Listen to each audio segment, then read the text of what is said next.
Baik, saat ini kita sudah berada di dalam gereja Cibubur dan kita akan bertanya-tanya lebih dalam dengan Pendeta Asnawi Salomo Tagalung yang sudah bersama-sama dengan kita saat ini ya.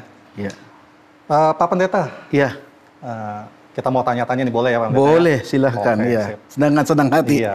Ini anaknya panggilnya apa nih biar lebih akrab aja nih, Pak? Ya, kalau sahabat-sahabat saya waktu kecil, waktu Ya. teman-teman kecil selalu panggil saya Iwan.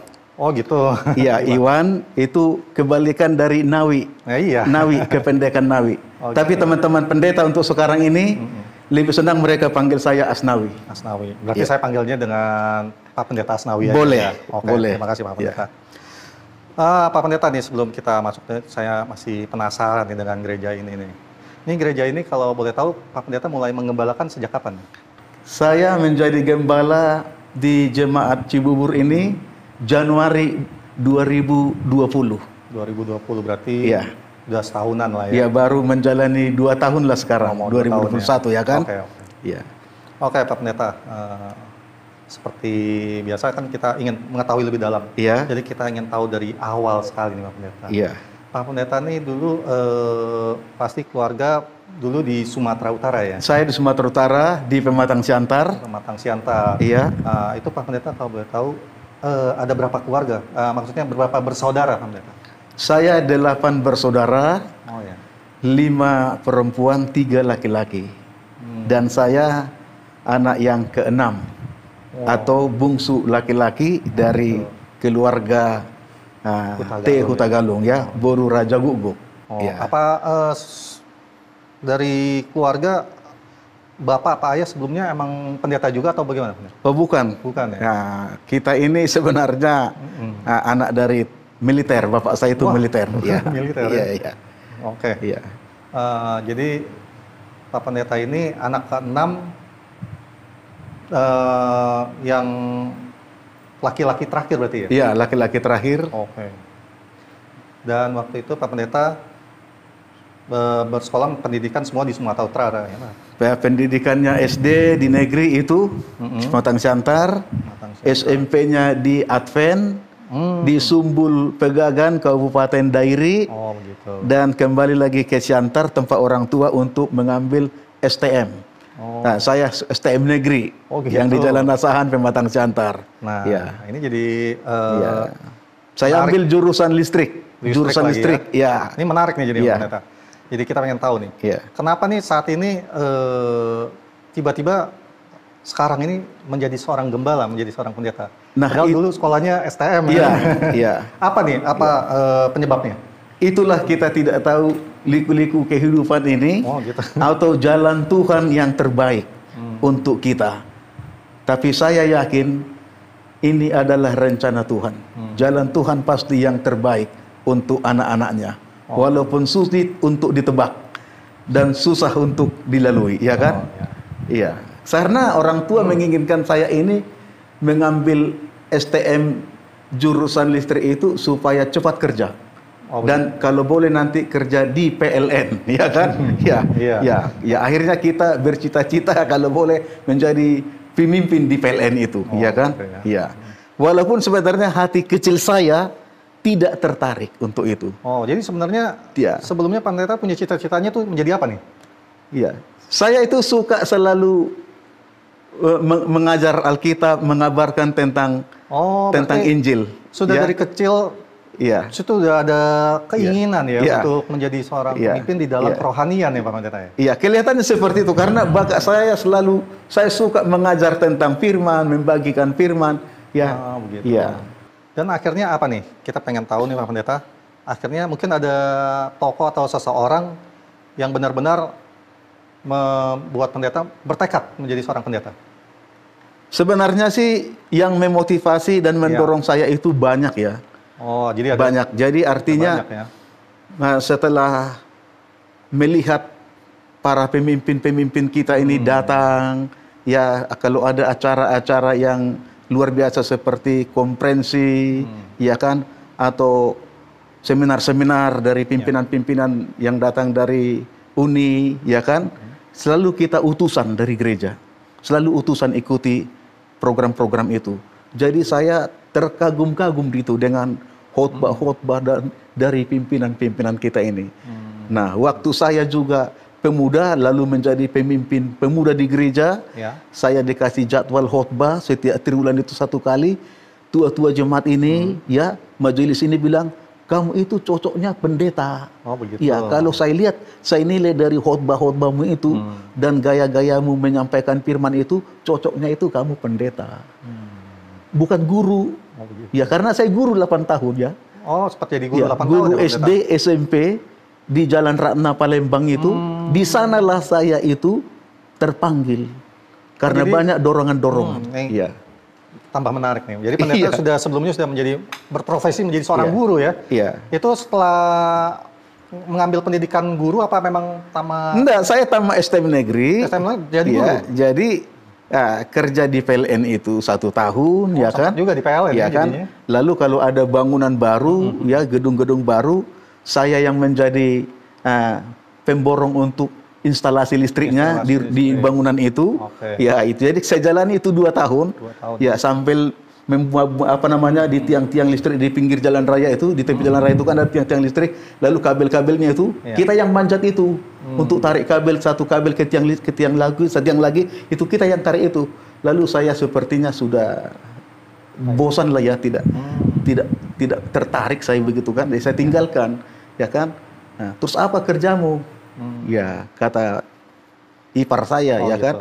Ya, akhirnya bikin dulu lamaranmu jadi guru, lagi lowong guru di sekolah kita katanya. Saya kasih lamaran ya, diterima saya jadi guru di Palembang. Nah, itu perjalanan saya berangkat dari Santar ke Palembang kan, menjadi guru saya di sana, gitu. Oh, begitu jadi rupanya. Jadi sempat menjadi guru itu karena ada kebingungan juga ya, Pak Pendeta, bosan dengan menjadi seorang pekerja di PLN, daripada kosong menjadi seorang guru. Jadi saya guru SD pagi, guru SMP sore. Jadi satu hari saya kerjakan. Nah, jadi di gereja saya menjadi pemimpin PA dan pemimpin sekolah sahabat, silih berganti kan. Nah, jadi saya dikasih jadwal terus setiap turun khotbah 1 kali. Jadi di sana banyak orang selalu motivasi, ingatkan saya, nggak cocok kamu jadi guru begini, mah enggak. Ya, lebih baik kamu jadi pendeta, supaya kesejahteraanmu semakin meningkat katanya. Jadi banyak dorongan-dorongan gitu. Oh gitu. Iya. Tapi setelah sekarang menjadi seorang pendeta, bagaimana Pak Pen? Lebih enak menjadi seorang guru apa menjadi seorang pendeta menurut Pak Pendeta?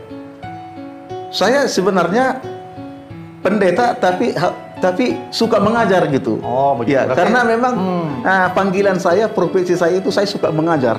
Mengajar ya? Iya. Jadi sebenarnya menjadi seorang pendeta pun jadi pengajar, tapi dalam hal kerohanian firman Tuhan. Iya.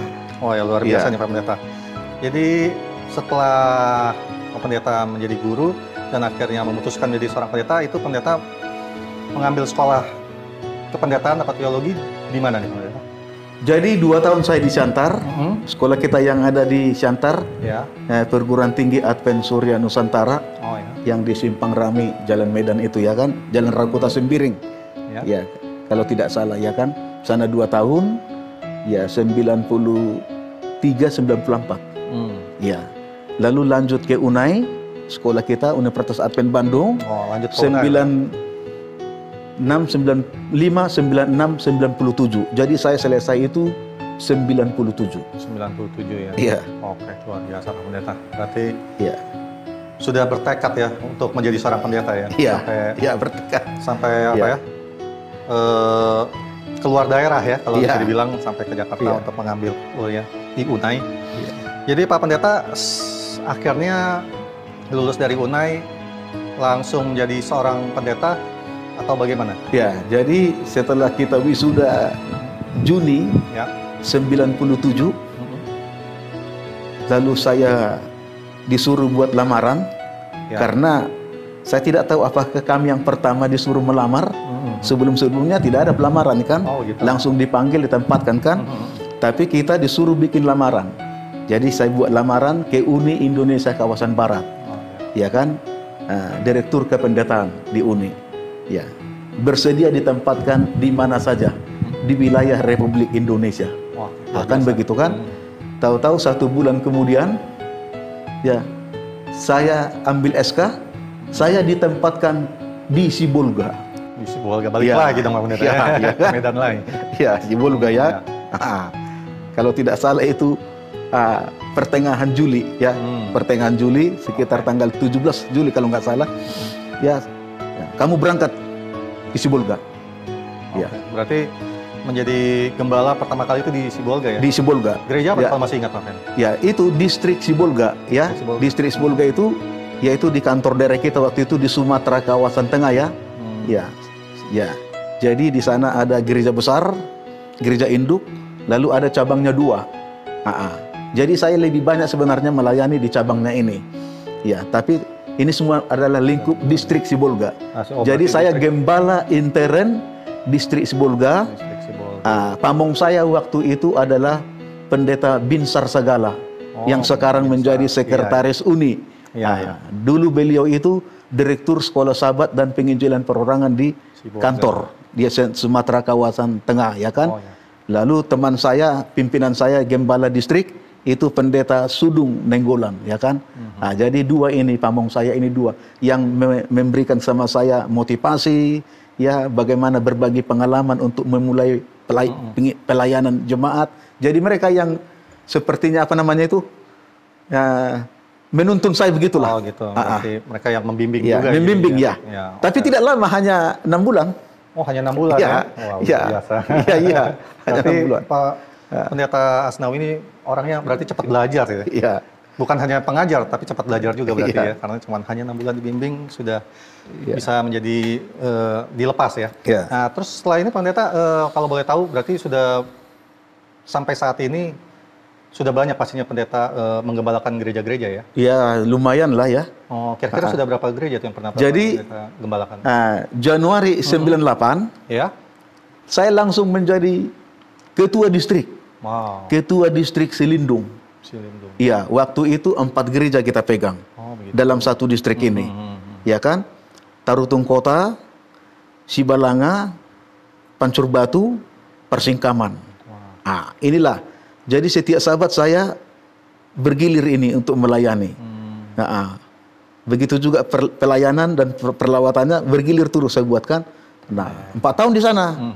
4 tahun. 4 gereja distrik Silindung ya. Berarti 4 gereja langsung ya. Ya, lalu 2001, 2002 saya gembala distrik Pekanbaru Kota. Pekanbaru Kota.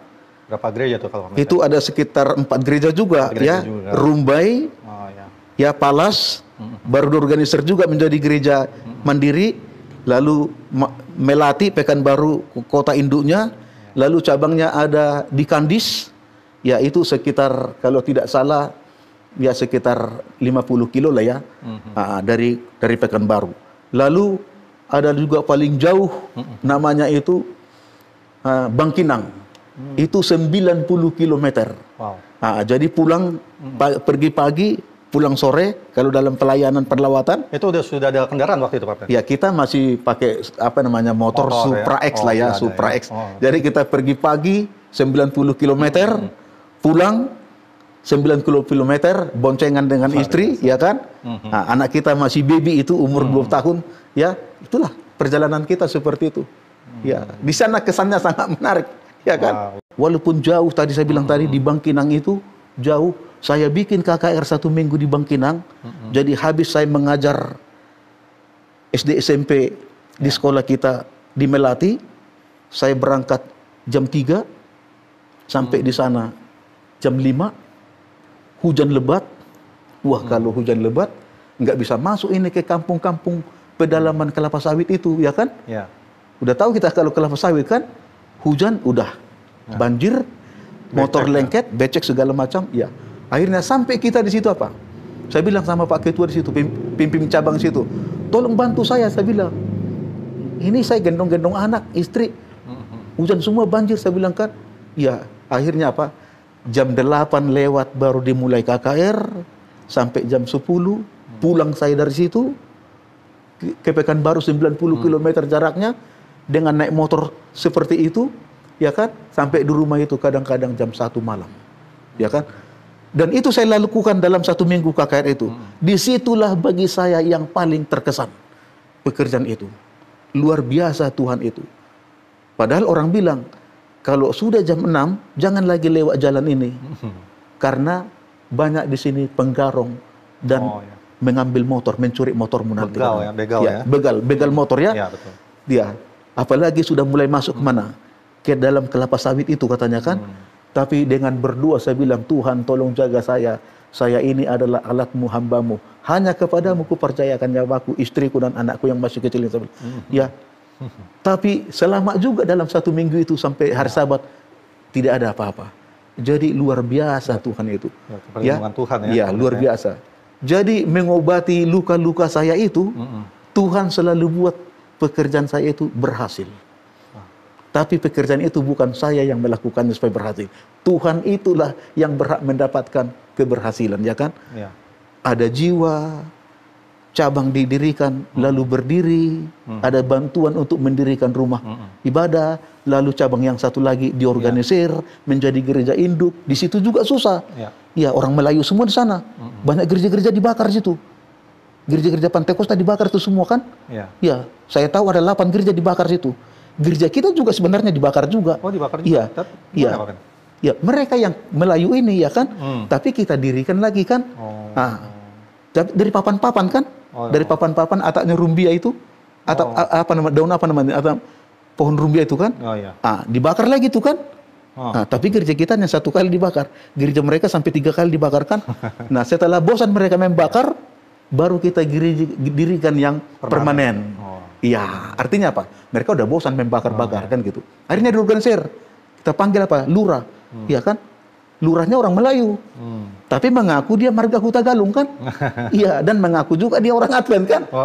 Iya. Marga Advent juga. Iya. Saya bilang, dari mana kamu Huta Galung? Apa udah dipestakan kamu dibikin adatnya? Saya bilang, sudah katanya kan? Nah, terus kamu mengaku Advent, kamu dibaptis katanya kan? Pokoknya semua Kristen saya Advent katanya kan? Ya, jadi apa artinya? Hal-hal yang luar biasa itu dibuat Tuhan untuk menutupi segala kepahitan, kekecewaan, kesulitan-kesulitan, selalu diobati. Dan yang paling menarik, yang tidak saya harap-harapkan, karena pemikiran saya adalah bekerja untuk Tuhan, dan saya harus mengabdi di dalam Sumatera kawasan tengah.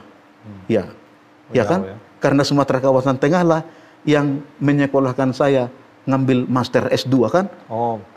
Kan biayanya kan itu kan dari organisasi. Jadi harus saya mengabdi ke sana. Tetapi tiba-tiba setelah wisuda 6 bulan kemudian saya dipanggil ke DKI Konfren ini. Jadi luka-luka itu diobati, sembuh. Penderitaan saya lupakan. Saya sudah berada di DKI. Puji Tuhan saya bilang. Ya kan? Itu luar biasa. Luar biasa. Iya. Jadi sudah banyak juga ya suka dukanya Pak Pendeta rasakan ya selama memimpin gereja-gereja, mengembalakan gereja-gereja ini. Iya. Nah, kalau boleh tahu nih Pak Pendeta, kira-kira ada gak menurut Pak Pendeta suatu kesan, mungkin suatu apa ya Pak Pendeta rasa suatu suka yang luar biasa yang menurut Pak Pendeta ini luar biasa nih, jadi teringat terus, atau suatu hal yang tidak mengenakan sesuatu dalam pelayanan ini selama memimpin ini. Ada gak kesan-kesan seperti itu Pak Pendeta yang pernah Pak Pendeta rasakan? Ya, dalam pelayanan ini ada suka, ada duka. Ya, itu silih berganti. Itu yang mau kita bisa Pak Pendeta bagikan kira-kira apa yang itu biasa ya kan? Itu biasa ya kan. Ya. Tetapi hal-hal itu adalah memacu kita untuk semakin bersemangat, memotivasi kita untuk semakin maju. Pastinya. Baik, kita sudah mendengarkan suatu pengalaman yang luar biasa dari Pendeta Asnawi Salomon Tagalung. Tadi sudah menceritakan ada suka duka di mana dalam mengembalakan selama di Sumatera Tengah ya Pendeta ya. Iya. Itu ada hal-hal yang tidak mengenakan sebagai seorang pelayan, tetapi juga ada hal-hal yang membuat pendeta merasakan suatu kebahagiaan, ada pertolongan Tuhan di situ ya, yang bisa membuat pendeta merasa terobati dengan segala hal-hal yang mungkin tidak mengenakan perasaan seorang menjadi sebagai gembala di tempat itu pada waktu itu. Baik, saya mau melanjutkan lagi nih, menanyai tentang Pak Pendeta. Ini kita mau menggali lebih dalam lagi nih. Sisi lain dari seorang pendeta, karena tadi saya mendengar Pak Pendeta dalam pelayanan dari satu gereja ke gereja lainnya selama di Riau melewati perkebunan Iya. sawit ya. Ya, keburuan sawit. Itu bersama ya. seorang istri. Iya. Iya. Ah. Seorang istri mengikuti kemana-mana Pak Pendeta dengan waktu itu Pak Pendeta hanya memakai motor ya, Iya, Supra motor, tadi. Supra X, Wah, ya. Supra Ah. X luar biasa. Ah. Ini seorang istri yang setia berarti menemani seorang Pak Pendeta. Kalau boleh tahu nih Pak Pendeta, bertemu dengan istri ini di mana sebenarnya? Kita bertemu dengan pacar saya. Ya, mantan Ya. pacar ya. Ya. Sekarang jadi istri Ya. dan ibu dari satu anak, putri ya. Grace namanya. Dulu itu ya di Palembang. Waktu kita menjadi guru. Nah, pacar saya ini dia seorang akuntan di kantor daerah. Oh begitu. Iya. Ya, namanya Jenny Manawan ya kan. Oh ya. Di situ kisah cinta kita. Oh begitu. Jadi ketemunya nih dalam momen apa nih? Ada kesempatan apa waktu itu bisa ketemu dengan Bu Pendeta ini? Ya, banyak kegiatan, program-program gereja, apakah itu kerja bakti, apakah itu PA di alam. Kan saya pemimpin PA ini. Oh. Saya pemimpin PA. Jadi ya. Pak Pendeta ya. Nah, dia pemimpin sekolah sahabat, ya kan? Begitu. Nah, rupanya. waktu saya pemimpin sekolah sahabat terpilih lagi di Palembang, nah, dia menjadi pemimpin BWA, ya kan? Nah, jadi di situ, jadi setiap ada program gereja, ya selalu bersama, bertemu, ya kan? Malam mingguan ada acara, setiap malam minggu habis tutup sahabat selalu ada acara kumpul-kumpul orang muda. Ya, kita sebagai yang paling senior, ya kitalah yang menjadi sponsornya dan kita menjadi tuan rumahnya. Oh, gitu. Jadi kumpul-kumpul semua orang muda di rumah, ya kan? Ya, saya juga datang ke rumah gitu kan. Nah, begitu ya, itulah kisah cintanya akhirnya bertumbuh bersemi, lalu ya kita sepakatlah berjanji untuk menikah gitu. Ya. Itu kan Ya. cerita instannya Pendeta nih. Kita ingin tahu nih, bagaimana Pendeta pertama kali menyatakan rasa sukanya kepada Bu Pendeta ini bagaimana? Apa Pendeta yang terlebih dahulu yang menyatakan cintanya atau Bu Pendeta dulu atau bagaimana nih?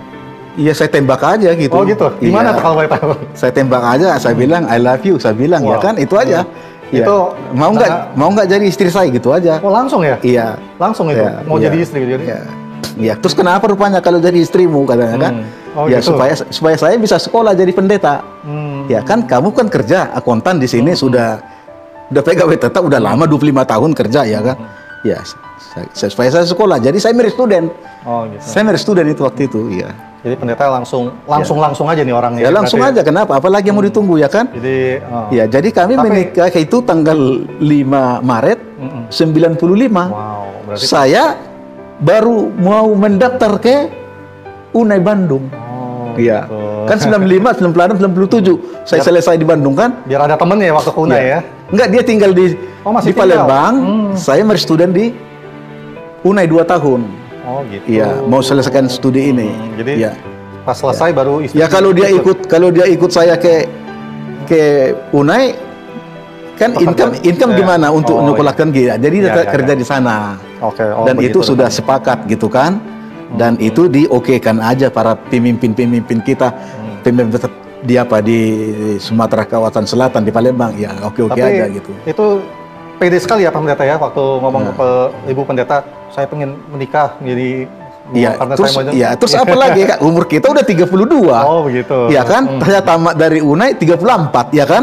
Apalagi yang mau ditunggu? Jadi nggak ada ketakutan nih kalau ditolak bagaimana, nggak ada ya? Nggak ada. Langsung aja. Kalau memang toh itu juga ngapain lama-lama kan?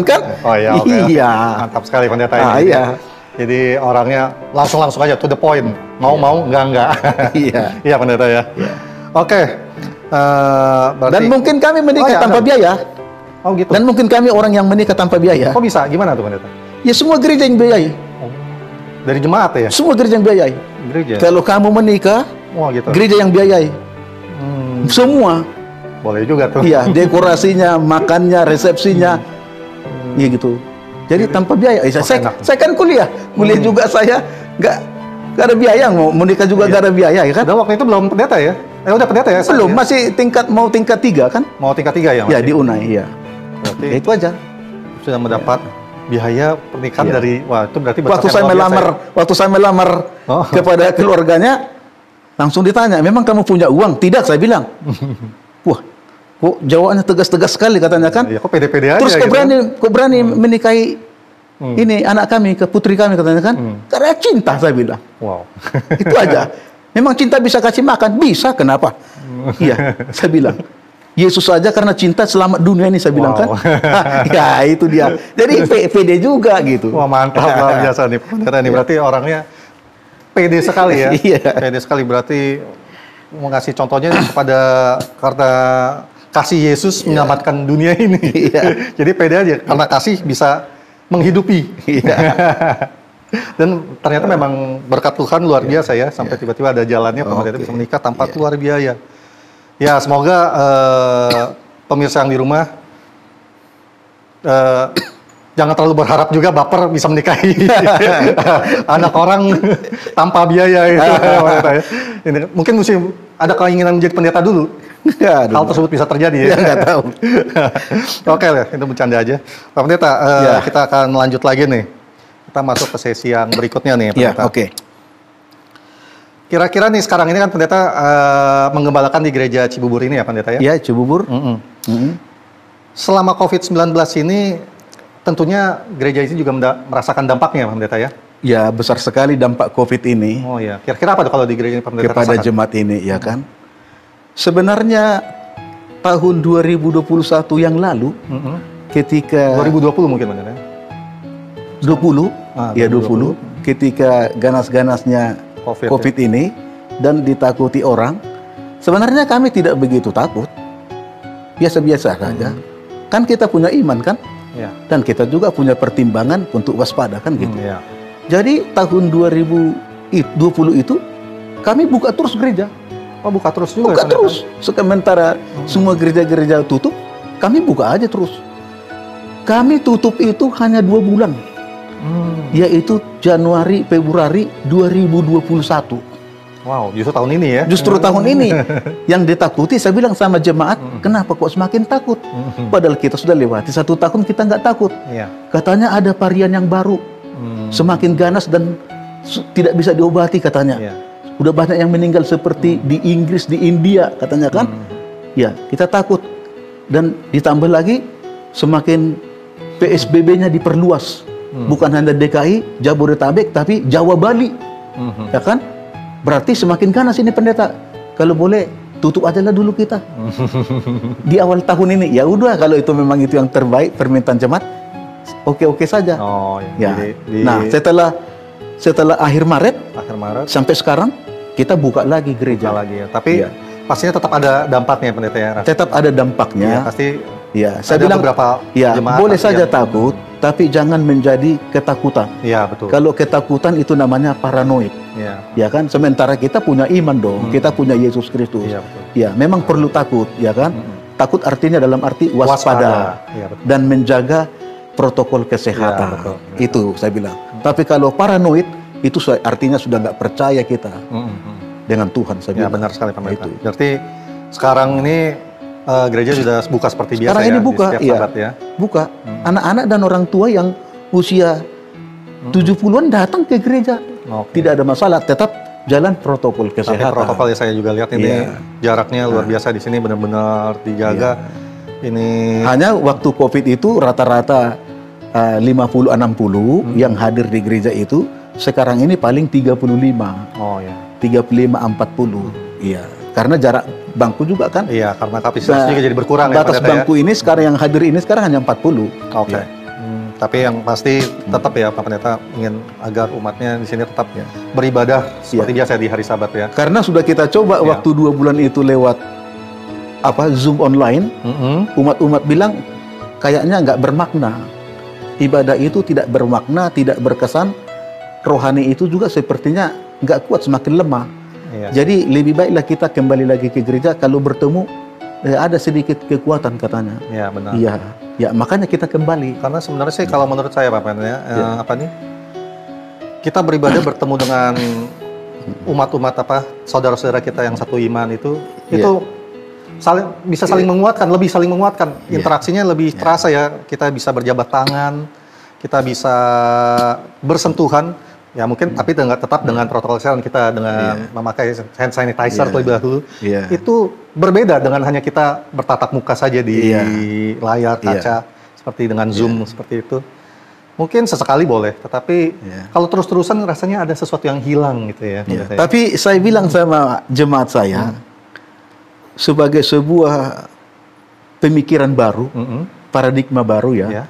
Saya bilang ini latihan. Tuhan itu baik. Kasih sama kita latihan. Bagaimana untuk hidup bertuhan, hidup menyembah Tuhan di dalam kesendirian. Keterasingan tanpa persekutuan, perkumpulan orang percaya di gereja. Begitu. Maksudnya apa katanya?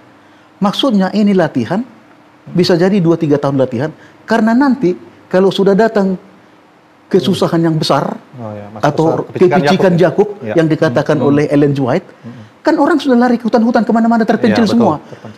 Bukan berarti kita nggak bertuhan. Jadi artinya apa? Menyembah Tuhan masing-masing secara pribadi kepada Tuhan. Jadi, tanpa ada lagi perkumpulan.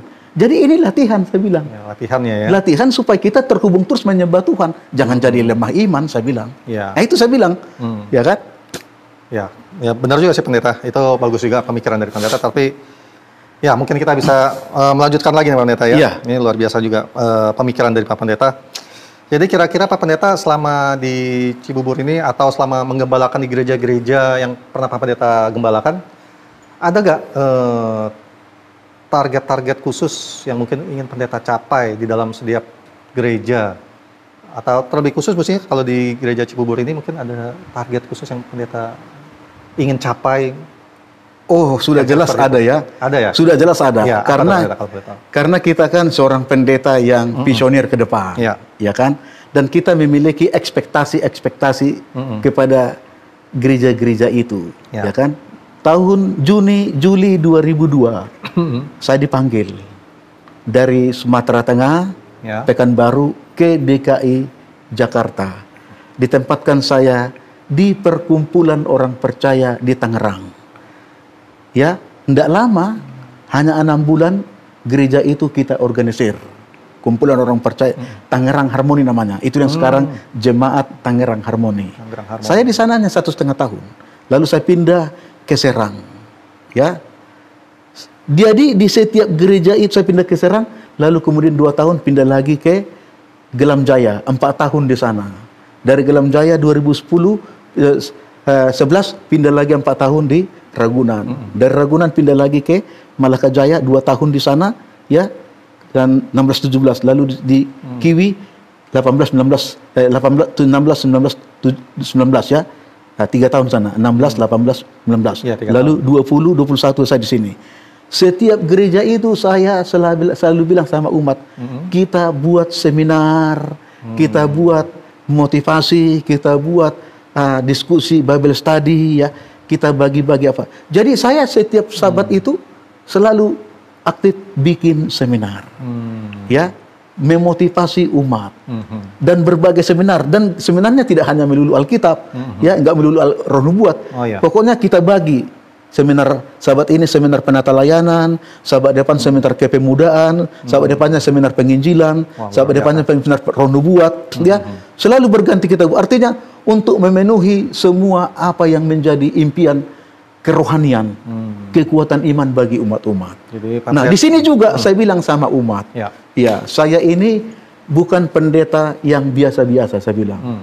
Saya banyak ilmu, saya banyak pengalaman. Bukan pendeta yang baru tamat, yang masih beradaptasi lalu menjajaki sesuatu, enggak.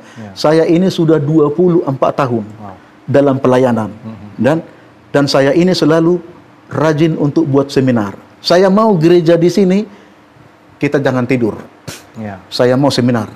Berarti pendeta ingin tiap jemaat ini yang pernah pendeta gembalakan itu mempunyai standar pengetahuan ya tentang rohani maupun pelayanan, baik pemuda maupun orang tuanya.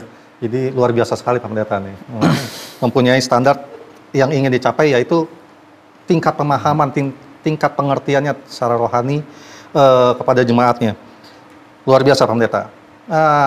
Saya jadi pengen lagi bertanya nih Pak Pendeta ya. Ini yang tadi nih Pendeta.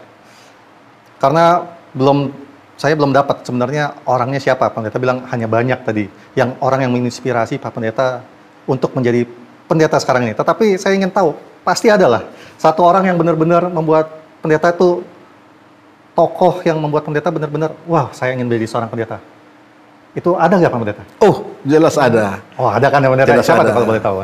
Ya tentunya kita tidak sadari dan kita tidak tahu pekerjaan Roh Kudus, ya kan begitu. Ya. Karena pekerjaan Roh Kudus ini kan selalu yang terbaik untuk kita, ya kan? Iya.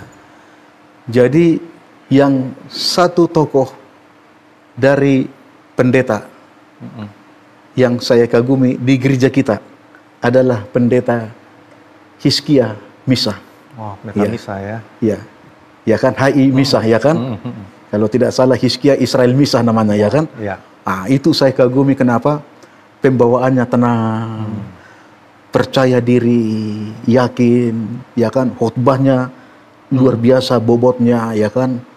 Intonasi suaranya juga, lalu gayanya khotbah itu sangat menarik saya sekali. Oh. Jadi saya bilang dalam hati saya, boleh nggak saya seperti dia? Terinspirasi ya, ingin menjadi. Saya terinspirasi, saya terkagum-kagum, boleh nggak sih? Nah, itu untuk pendeta. Oh, iya. Untuk anggota jemaat, Ada juga pendeta. ada Siapa itu. Almarhum, udah meninggal, almarhum Justin Aritonang. Oh. Dia orang yang tokoh yang dikagumi, ya, yang disegani di Palembang Di Palembang. untuk gereja kita, untuk Sumatera kawasan selatan, ya. Nah, Kenapa, dia bilang nggak cocok kau di sini, nggak cocok kau di sini. Oh, itu orang yang Ya, bilang ke ya, pendeta itu di ya? gereja ini kamu nggak cocok, hanya pemimpin.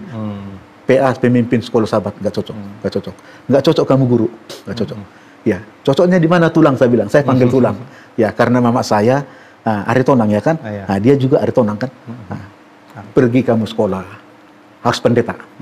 Oh gitu ya, iya, harus. Nah, jadi saya semakin dikuatkan dan didorong untuk itu. Nah, lalu banyak lagi suara-suara dari yang lain-lain. Ya, kalau saya lihat kamu khotbah, menyampaikan firman, ya bobotnya kayaknya kamu sudah pendeta. Ya, karena yang pendeta saja baru tamat dari UNES saja, cara eksposisi Alkitabnya khotbah nggak begitu katanya. Oh masa iya? Iya katanya kan. Jadi saya yakin ini hanya memotivasi saya, mendorong saya. Iya. Wah luar biasa ya. Berarti ada dua tokoh ya. Iya. Pendeta. Ditambah lagi waktu itu ketua daerah. Wah ketua daerah. juga. Ketua Siapa yang daerah pendeta? pendeta LP Simanjunta. Oh iya. Nah. Kenapa itu pendeta bisa? Nah, saya bilang, Pak, ini surat pengunduran diri saya.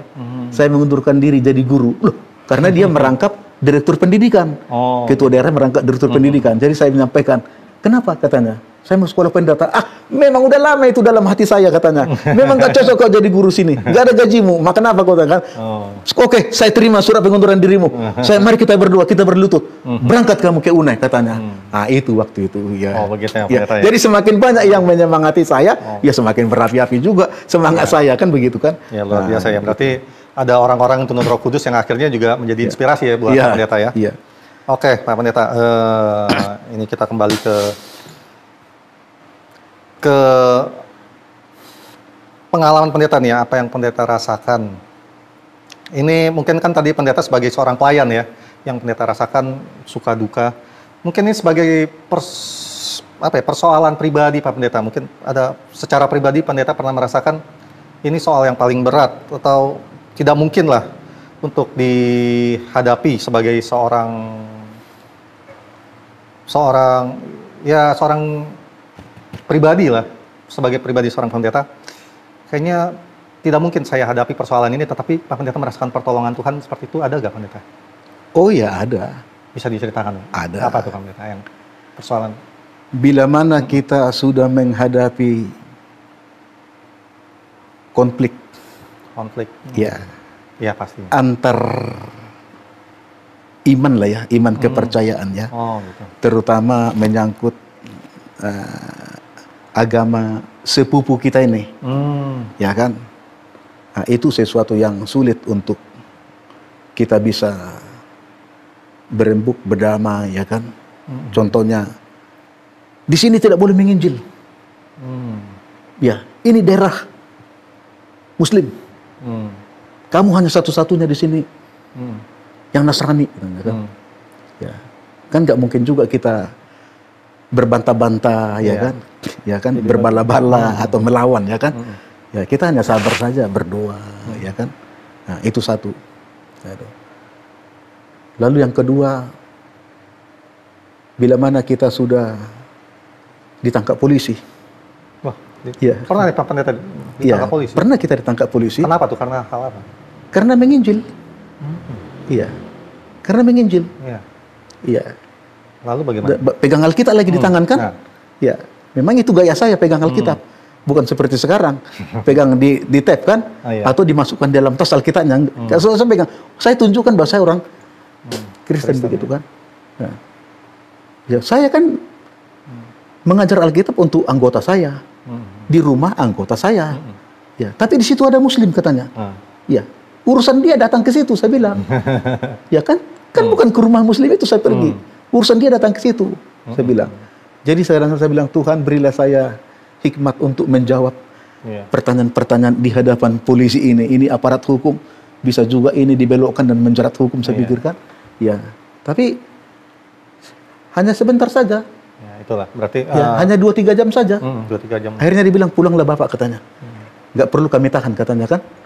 Ya, tapi jangan lagi lakukan katanya kan. Oh, tetap saya lakukan, saya bilang. Ya, karena yang saya ajarkan anggota saya, umat saya bilang. Gitu. Saya bukan masuk, saya bukan masuk ke rumah mereka dan saya bukan masuk ke daerah mereka gitu kan. Ya, itu. Itu di Banten ya. Pernah itu Pak. Ya, kamu berani ya di Banten ini katanya lagi kan. Ini daerah Banten, kamu tahu nggak? Memang kalau Banten kenapa saya bilang? Ya kan? Ya, itulah dulu dengan iman kepercayaan saya kan. Ya, gitu. Nah, berarti... Lalu pernah juga saya berhadapan dengan segerombolan preman. Wow. Ya, preman. Di mana tuh Pak? Di Pekanbaru. Oh, Pekanbaru. Ya, preman, orang-orang Melayu ya. Iya. Nah, 5 orang itu waktu itu. Kita pas boncengan naik motor. Jangan lewat sawit itu. Boncengan naik motor, langsung dijatuhkan itu pohon pisang. Oh. Jadi saya kan nggak bisa lagi jalan kan, berhenti. Di situ saya diancam dengan dikeluarkan pisau belati gitu kan. Lalu saya bilang, panggil bosmu, saya bilang. Ya, panggil bosmu. Ya, 5 pun kalian di sini, saya nggak takut menghadapi kalian. Itu keberanian dari mana tuh Pak Pendeta bisa ngomong gitu? Keberanian dari mana bisa ngomong? Saya tidak tahu, karena yang saya bonceng itu, di belakang saya itu pemuda kelas 3 SMP. Ya, saya bilang namanya Andi ya. Saya dengar sekarang dia sudah jaksa. Wow. Ya, Andi, temani pendeta, kita mau melawat ke sana. Aku bilang. Ya, nah waktu sudah berjalan sekitar 1 kilo dari rumah, itu dijatuhkan pohon pisang hanya untuk menghambat saya, menghadang saya. Ya, ya. Bos kami bilang, pendeta harus kasih uang sama kami. Berapa? Berapa? Paling sedikit 50.000 katanya. Oh iya. Memang kamu siapa? Keluarga saya bukan, keponakan saya bukan, saya kasih sama kamu uang. Ini bos saya. Kalau gitu panggil bosmu. Panggil bosmu, sekarang juga saya tunggu sini. Saya ya, panggil, saya bilang. Ya kan? Nggak berani mereka. Nggak berani. Rupanya bosnya itu di belakang rumah saya. Ya, bosnya mereka itu di belakang rumah saya. Baru saya sadari bahwa polisi datang malam-malam ke rumah saya. Dia bilang, saya lagi mencari bandit di sini katanya, ya kan? Ya. Bukan dibilang bandit, saya mencari seseorang di sini katanya, yang dicurigai katanya kan. Rupanya lingkungan RT saya itu keluarga bandit semua, dan di rumah saya itu termasuk RT bandit. Jadi polisi itu bilang, Pak Pendeta baru ya di sini? Iya baru, saya bilang. Bapak harus tahu ya, lokasi di mana Bapak tempat tinggal ini tempat persembunyian bandit-bandit, dia bilang. Oh. Jadi dari situ saya tahu, maka saya bilang panggil bosmu, saya bilang. Iya, panggil bosmu. Akhirnya apa? Diangkat itu apa?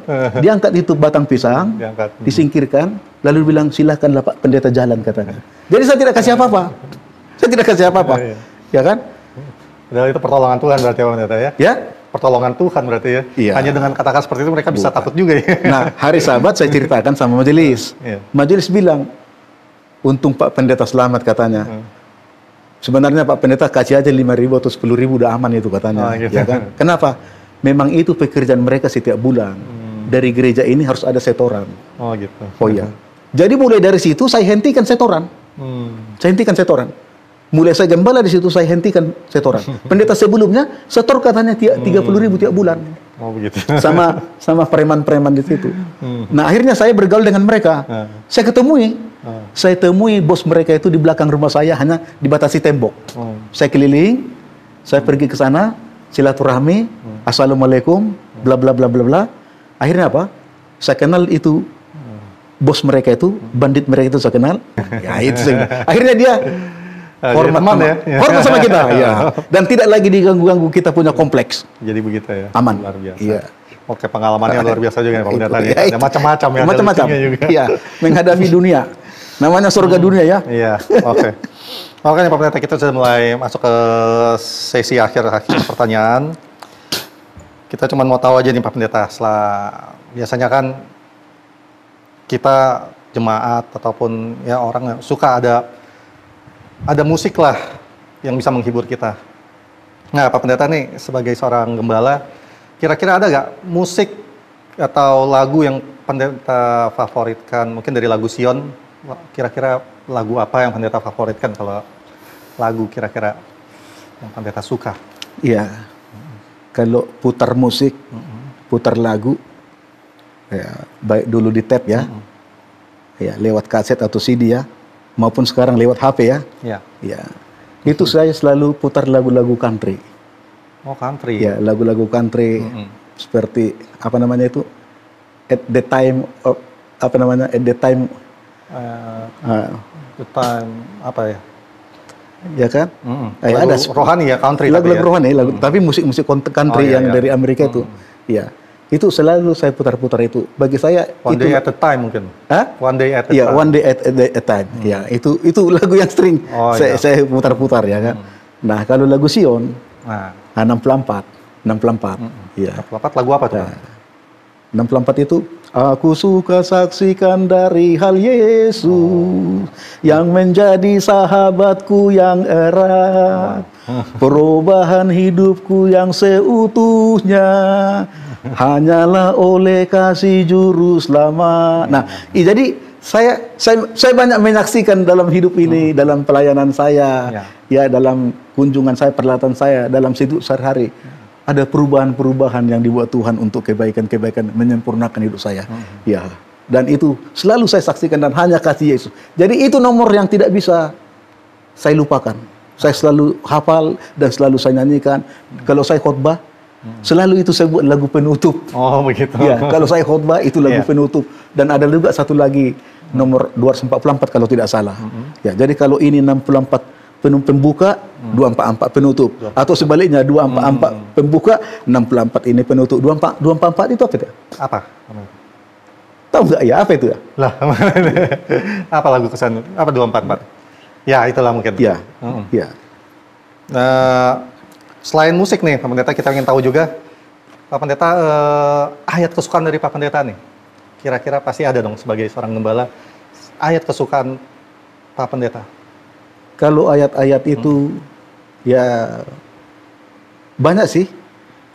Banyak ya. Ya, yang satu atau dua aja. Satu atau dua yang mungkin menjadi kalau di favorit kitab Pak Pendeta. kalau yang di kitab Wahyu itu hampir semua yang di dalam kisah Wahyu 2 dan 3 itu selalu saya suka.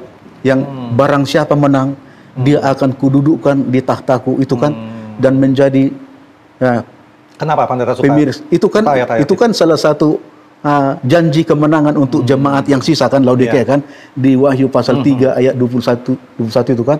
Nah, di tempat yang lain dikatakan barang siapa menang engkau akan kujadikan soko guru katanya kan. Nah, barang siapa menang namamu akan dituliskan dengan di batu baru dengan tulisan tinta emas, atau pakaikan jubah putih dan makan manna katanya kan. Itu kan janji-janji kemenangan bagi orang yang beriman. Itu saya suka. Tapi yang paling saya suka itu adalah Matius pasal 7 ayat 21. Matius pasal 7 ayat 21. Apa itu? Bukan setiap orang yang berseru kepadaku Tuhan, Tuhan, kata Yesus kan, melainkan hanya mereka yang melakukan kehendak Bapakku yang di sorga. Jadi artinya hidup ini untuk melakukan kehendak Tuhan dalam kehidupan kita. Itu aja, melakukan kehendak Tuhan. kepada siapa saja yang kita temui. Hanya melakukan kehendak Tuhan. Ya kan? Apa itu? Kasih, pengampunan, kebaikan. Nah, itulah kehendak Tuhan kan. Oke, luar biasa Pak Pendeta. Pilihan-pilihan lagu dan juga ayatnya itu menggambarkan bahwa pendeta ini adalah orang yang sebenarnya ingin melakukan kehendak Tuhan dan menanti-nantikan janji Tuhan ya. Iya. Kalau kita menjadi seorang pemenang. Oke Pak Pendeta, dua pertanyaan terakhir. Sebenarnya bukan pertanyaan sini, jadi tepatnya mungkin pendeta ada pesan-pesan mungkin kepada